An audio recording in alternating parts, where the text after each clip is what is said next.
Assalamu alaikum wa rahmatullahi wa barakatuhu. Nahmaduhu wa nusalli ala rasulih al-kareem. Amma ba'd.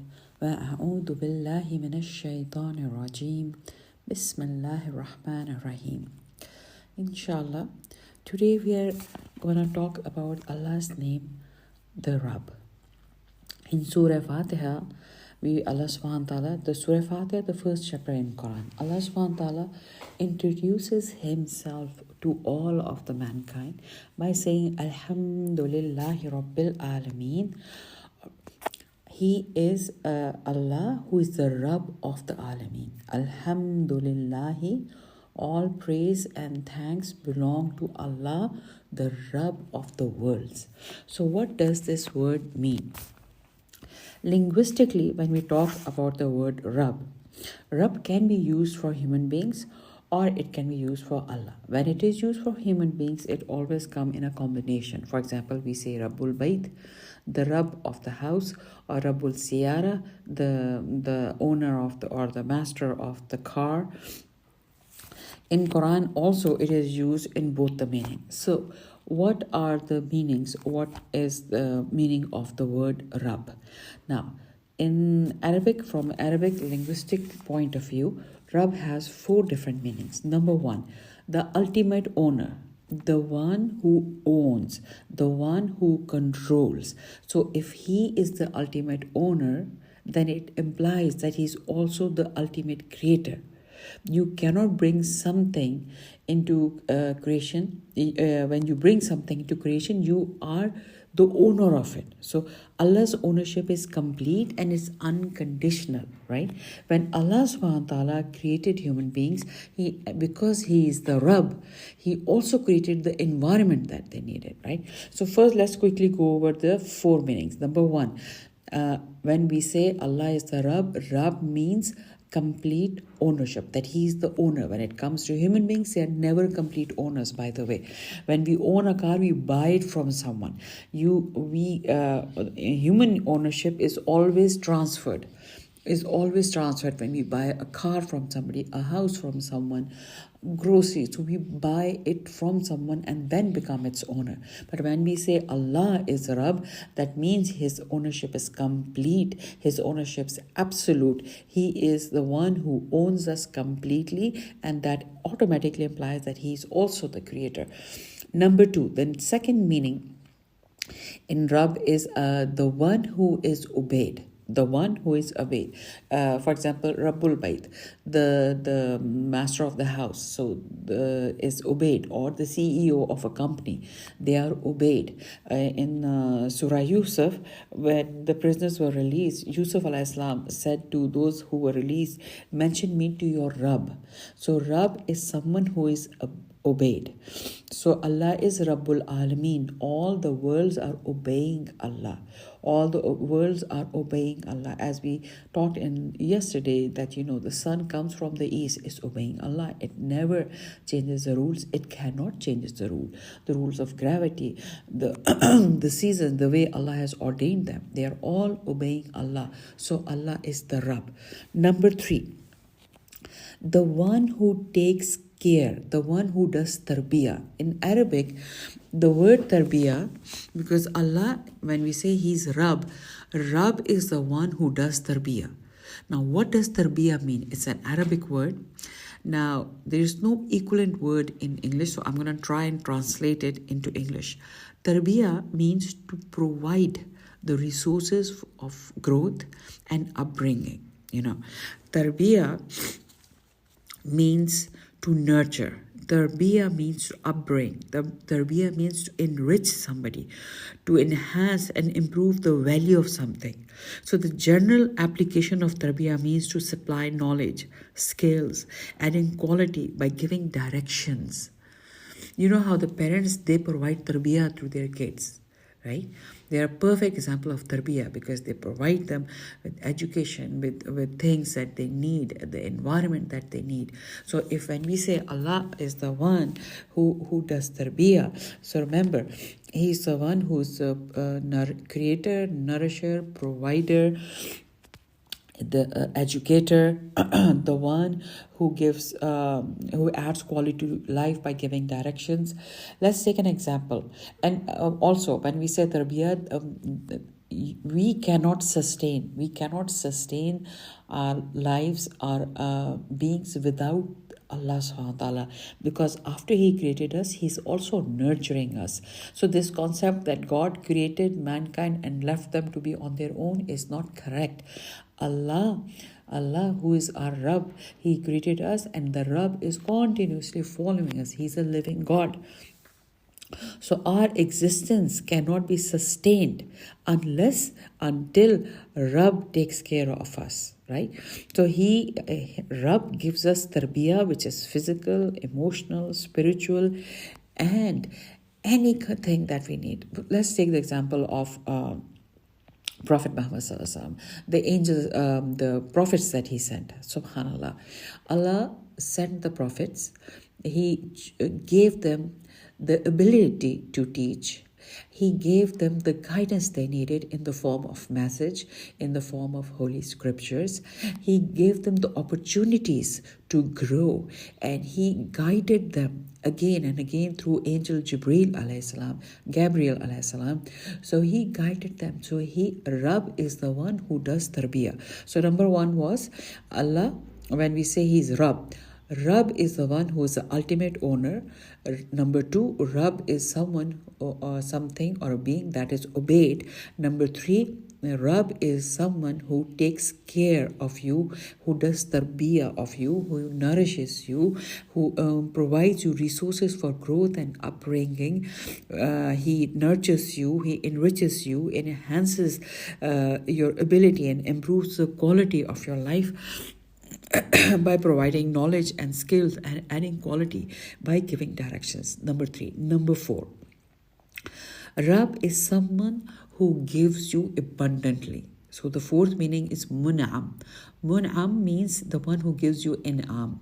In'am yani they give you gifts. So Rabb is a master. Rabb is a master who is perfect owner. Rabb is the one master who is obeyed. Rabb is the master who does tarbiyah of you, who takes care of you. But at the same time, Rabb is a master who gives you abundantly again and again and again. So these are the four main meanings when we say Allah is our Rabb. What is the problem now? The problem is we understand Allah. Now that we understand the meaning of the word Rabb, when we say Allah is my Rabb, so what am I saying? Allah is my master. I will obey Allah. I will take on the tarbiyah, the guidelines that Allah Rabb has given me. I will follow them. I will all the gifts that Rabb has given me. I will be thankful to them. The problem is that we understand Rabb as Allah. We say Allah is the creator. But when it comes to being the master, our masters are different. Sometimes our master is the wealth. Sometimes our master is our desire. Sometimes my master is my nafs. Sometimes my master is my company, because I obey them. I obey them instead of obeying Allah. Now, the most beautiful thing, subhanallah, Prophet of Allah, when Allah subhanahu wa ta'ala talks about him in Quran, he say, Abduhu wa Rasulu. He is my messenger and he's my abd. So Allah explains the relationship between man and master is what? Allah is Rabb and we are His slave. If you look at human relationships, master and slave relationship is the lowest kind of relationship you can ever think.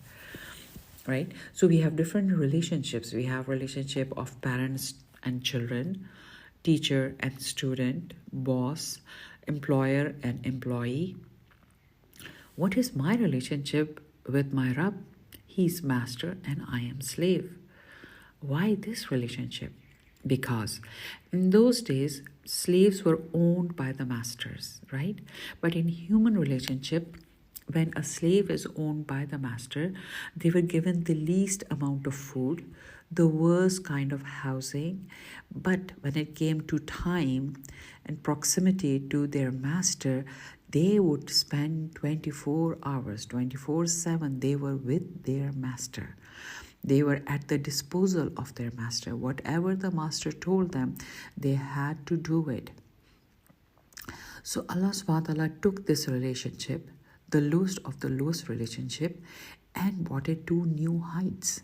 It gave it a new meaning. When I say, my Rabb, Allah is my Rabb, what am I saying? He's my master. I will obey him. I will acknowledge that he's the one who guides me and he's the one who gives gifts. So because of the proximity, because of the close relationship between master and slave, this relationship was taken. So the only thing common between human and master-slave and Allah as my master and me as slave is the close proximity. Rest, nothing is the same. Rabb is a master who loves to give. He keeps showering us with gifts, with different things. Rabb is the kind of master who loves us more than 70 mothers. He loves us. He provides the most beautiful environment for us. Rabb is the kind of master who created us as ashraful makhlukat, as the best of mankind. Rabb is the master who gave us guidance, who gave us the capacity to follow that guidance. He gave us the environment which will be enriching for us, for our sustenance. He gave us all these beautiful foods, different kind of fruits and vegetables and all kind of different things to eat for us. He created different geographical scenarios for us, deserts and plains and forests. All of this was created by my master for me. What a beautiful master he is. How nurturing and how loving he is. So what is my relationship with my Rabb right now? This Ramadan, you and I have to sit and think, who is my master? My Rabb, the one who is providing.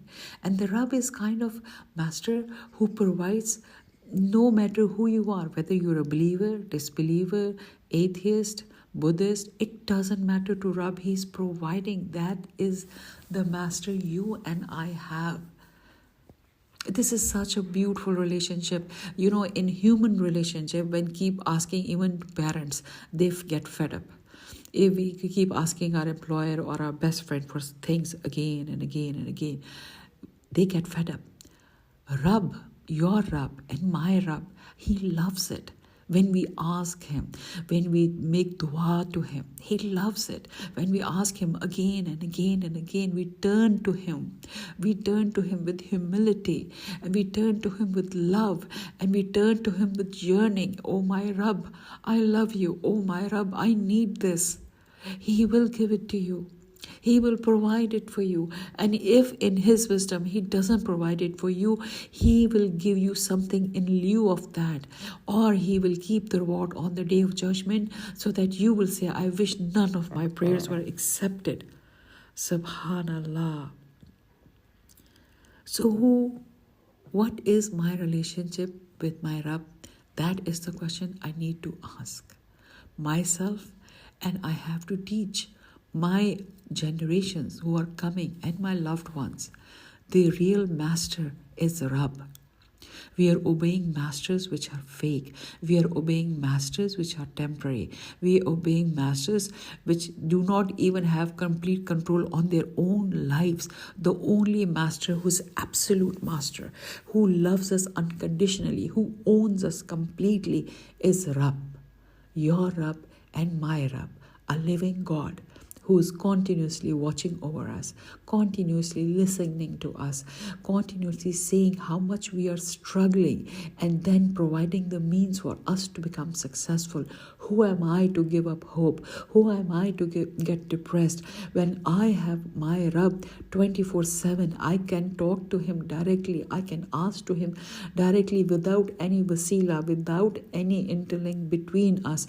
It's like you just pick up the phone and call the president of the United States of America. I can just reach out to my Rabb and he will respond. I need to have faith. I need to have iman. I need to know. I need to know that my Rabb exists. My Rabb is living. My Rabb is there right now and forever. May Allah give us the ability to recognize my master and your master as Rabb. May Allah give us the capacity, the tawfiq, the understanding of my Rabb. May Allah give us always, always in the good pleasure of Allah. You know, when you go to the grave, the first question that will be asked, Man Rabbuk? Who was your master? You know, Man Dinuk? What was your deen? Who was prophet? The last prophet. They will ask, these are the first three questions which will be asked in the grave. So every night, Prophet of Allah sallallahu alaihi wasallam taught us a dua.